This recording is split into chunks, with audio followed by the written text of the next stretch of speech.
Hi everyone. This week we are going to start a chapter book, which is very exciting. So we'll read either 1 or 2 chapters every day and we'll think about it as we go.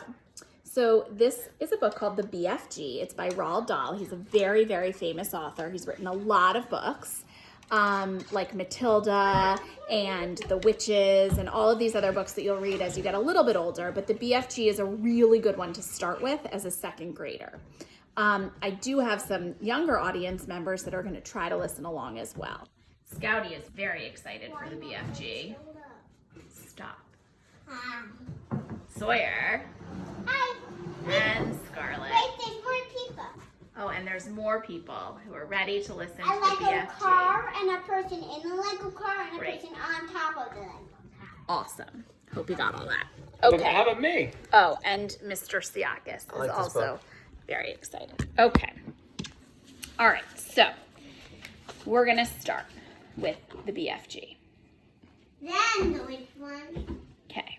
So the first chapter is really a list of characters. It's not even a chapter, it's a page, but it tells us, it gets us ready to read by telling us the list of characters. And it says the characters in this book are humans, the Queen of England, Mary, the Queen's maid, Mr. Tibbs, the palace butler, the head of the army, the head of the Air Force, and of course, Sophie, an orphan. When you're an orphan, that means that you don't have parents, and that's part of this story. The other people in the book are the giants. The giants are the flesh lump eater, the bone cruncher, the man hugger, the child chewer, the meat dripper, the gizzard gulper, the maid masher, the blood bottler, the butcher boy, and of course, the BFG. So here's chapter 1. Everybody ready? The witching hour. Sophie couldn't sleep. A brilliant moonbeam was slanting through a gap in the curtains. It was shining right onto her pillow.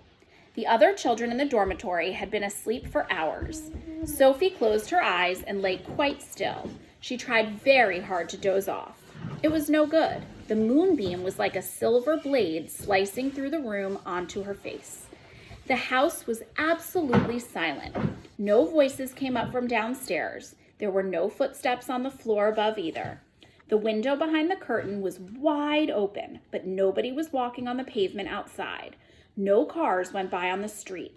Not the tiniest sound could be heard anywhere. Sophie had never known such a silence. And here's a little picture of Sophie in her bed. A dormitory is a place where lots of people can sleep at once. It's almost like an apartment, but it's like when you're in college, you sleep in a dorm. Lots of students can sleep there at once, and that's where she lives. Yes, because she doesn't have parents. Perhaps, she told herself, this was what they called the witching hour. The witching hour, somebody had once whispered to her, was a special moment in the middle of the night when every child and every grown-up was in a deep, deep sleep, and all the dark things came out from hiding and had the world to themselves. The moonbeam was brighter than ever on Sophie's pillow. She decided to get out of bed and close the gap in the curtains. You got punished if you were caught out of bed after lights out, even if you said you had to go to the bathroom. That was not accepted as an excuse, and they punished you just the same.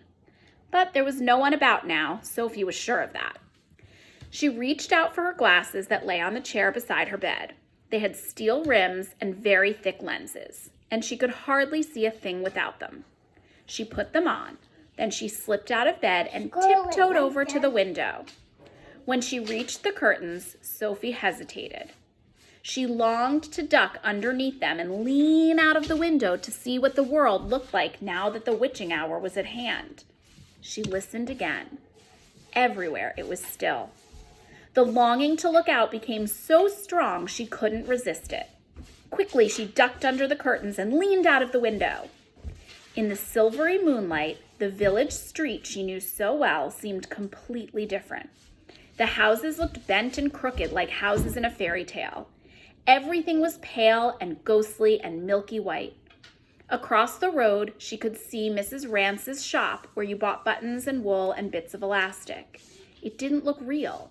There was something dim and misty about that too. Sophie allowed her eye to travel further and further down the street. Suddenly, she froze. There was something coming up the street on the opposite side.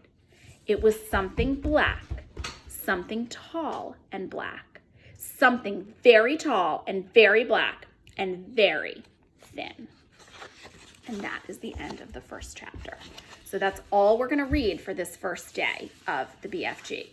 I want you to think about what we know so far from the first chapter. We know there's people and there's giants. We know that Sophie is definitely the main character, and we know a few things about Sophie. So I want you to think about what's happened so far and what you know, and write it in your notebook. Until tomorrow.